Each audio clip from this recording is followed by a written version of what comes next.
Luncheon meat. It is the only member of the meat family that willingly betrayed the rule that meat should look like meat. Look at ham, it has texture. Sausage has visible bits and chunks.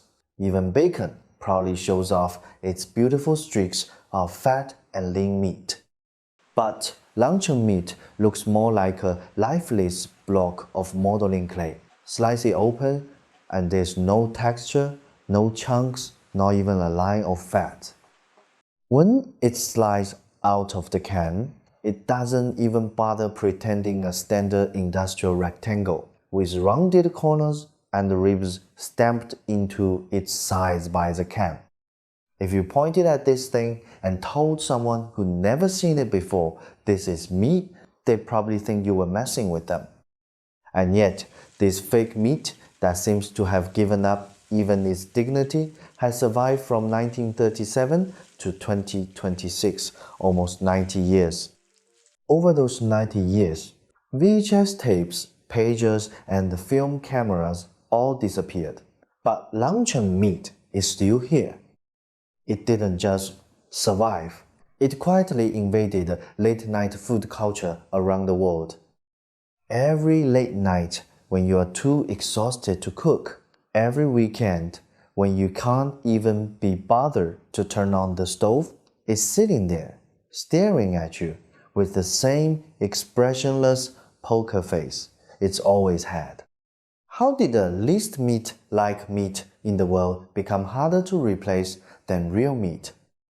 Maybe the answer lies in that one word, traitor. In 1937, in Minnesota, USA, inside the Hormel Foods factory, at the end of every workday, there was always a small mountain of pork shoulder scraps left behind. Butchers thought they were beneath them, and the restaurant didn't want them. In the past, they were stuffed into casings and turned into sausage out of sight, out of mind. But making sausage was expensive, labor-intensive, and time-consuming, and they couldn't make that mountain of scraps disappear. Then the boss at Hormel gave an order: grind all those scraps into a paste, add salt, add water, then pour it into metal cans like wet concrete. Those scraps were transformed from waste into standardized products. The industrial age worshipped the screws, gears, and bearings. Grab any one of them, and it would work. Luncheon meat was the same, no matter where it showed up. It was a standardized unit. In 1937, the shadow of the Great Depression still hung over America. Most people barely had $1 to spare. They needed something cheap, long-lasting, requiring no cooking skills and no refrigerator. And Hormel had created exactly that. This strange name quickly spread across America. Sales took off soon after it hit the market. But what really launched it into the stratosphere wasn't the market, it was war. In 1941, America entered the war. The military urgently needed a meat product that could feed millions of GIs. Before luncheon meat arrived on the battlefield, the traditional salted meat issued to American troops was as hard as a pine board left out to dry for 3 years. First, you had to pry it apart with a bayonet, and if that didn't work, hack at it with an entrenching shovel. After chopping off a piece, you'd throw it into a pot and boil it for 2 hours, and it still felt like chewing on a leather boot. One World War II memoir lamented, "The broth made from that salted meat tasted better than the meat itself." And right at that moment, luncheon meat made its grand entrance. No washing, no slicing, no fire required. Crack open the can and eat it straight. When you're done, toss it away, no dishes to wash. A single can of luncheon meat packed well over 1,000 calories. To the military, it was practically fuel compressed into a metal can. The military promptly ordered hundreds of millions of cans. But make no mistake, luncheon meat didn't rise through the ranks because it was popular. Quite the opposite, it was promoted by the collective curses of American soldiers. After eating it for weeks on end, the troops started to crack. They came up with all kinds of vicious nicknames for it. Ham that isn't, meat without basic training, and the legacy of war. Some even joked its only advantage is that it has no disadvantages because it's all equally terrible. After the war, Allied Supreme Commander Eisenhower personally wrote a letter to the president of Hormel. The soldiers complained about spam almost as often as they complained about running short of bullets and gasoline. But I still have to thank you. You helped us win the war. Luncheon meat had officially gone from being a humble product made to use up scraps to becoming one of the most important individual rations in the US military. But nobody expected the war to end so suddenly in 1945. Hundreds of millions of uneaten cans of luncheon meat followed the boots of victory and spilled across the world. The gunfire stopped. The soldiers went home. By all logic, people should have gone back to eating real meat. But strangely, they never completely forgot about it. Because during the war, luncheon meat had already proven something. Food doesn't always have to please the tongue. Sometimes it just has to solve a problem. After the war ended, people realized they were still competing against something, time. Only this time, the enemy was no longer bullets. And so this logic, once reserved for the military, changed its appearance and entered ordinary households. For thousands of years, most people had lived in rural communities. Preparing food was hard work, but time was plentiful. But the post-war world began accelerating at a crazy pace. Factories expanded, cities swelled. People flowed like a rising tide from the fields into factories, into ports, and onto assembly lines. Crowded commuter trains in Tokyo at dawn. Worker-packed apartment buildings in Hong Kong. Factories in Seoul running through the night. They earned more money, but they began losing something else. Time. When time was squeezed to its limits, cooking stopped being a daily routine and became a burden. And at that very moment, that old veteran that once belonged to the battlefield suddenly found itself being called back into service. Luncheon meat lost the army, but it gained the city. It no longer fought wars. It began fighting people's battles against time. Luncheon meat was clearly invented in America, but the people who ended up doing the most with it weren't Americans. Hong Kong in the 1960s. The sun wasn't even up yet.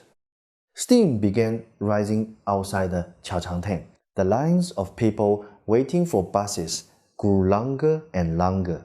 The first workers heading to their shifts were already sitting down for breakfast. They all shared the same problem: not enough time. So the diners came up with a solution. Slice 2 pieces of luncheon meat, fry them, add an egg, serve it with noodles. 5 minutes, meal solved.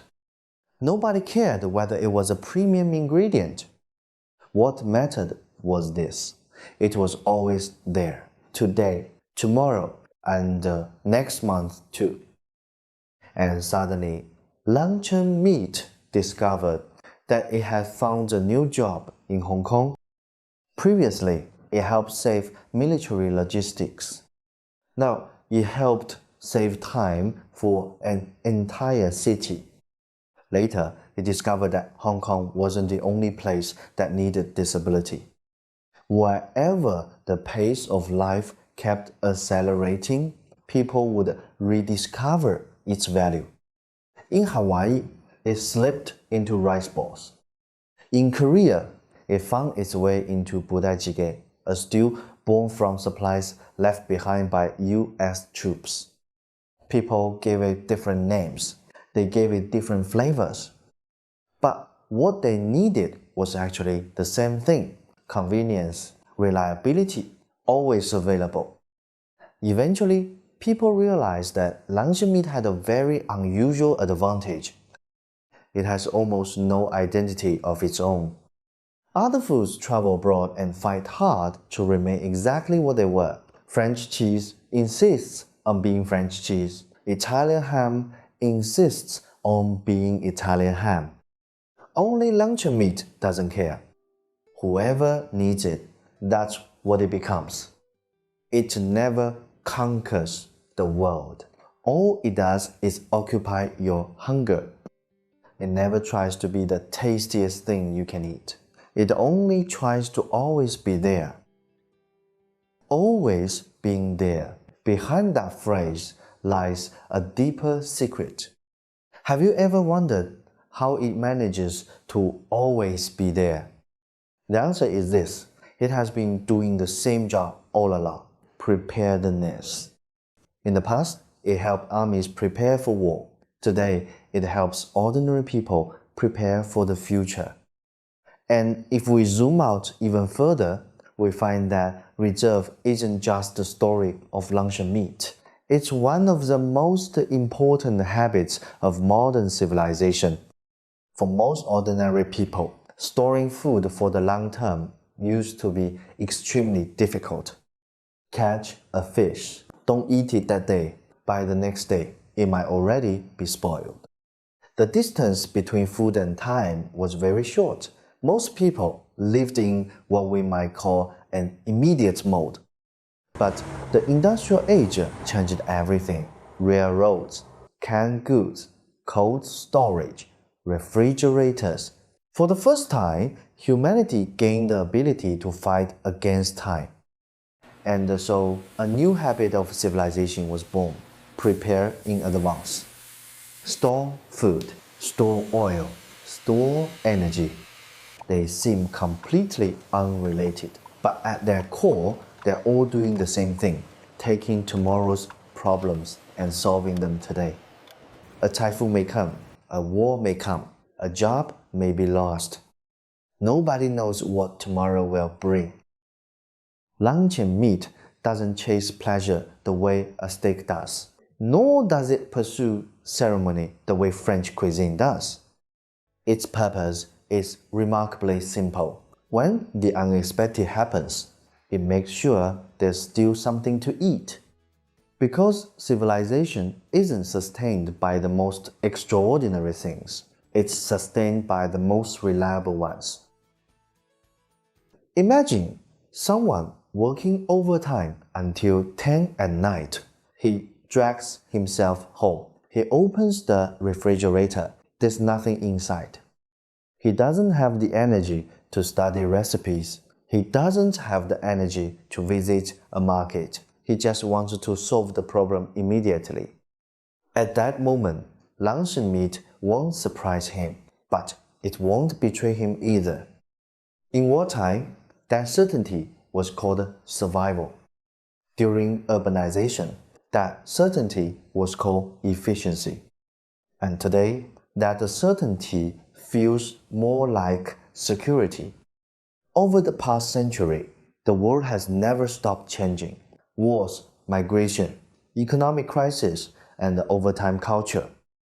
Every change creates new uncertainties. And whenever that happens, people somehow rediscover this pink rectangular block. Because what it truly preserves was never pork. It preserves a promise. A promise that no matter what's happening outside, at least tonight, you'll still have a meal to eat. Perhaps that's why it has survived for nearly 90 years. It betrayed what meat was supposed to be, but never stopped showing up when people needed it.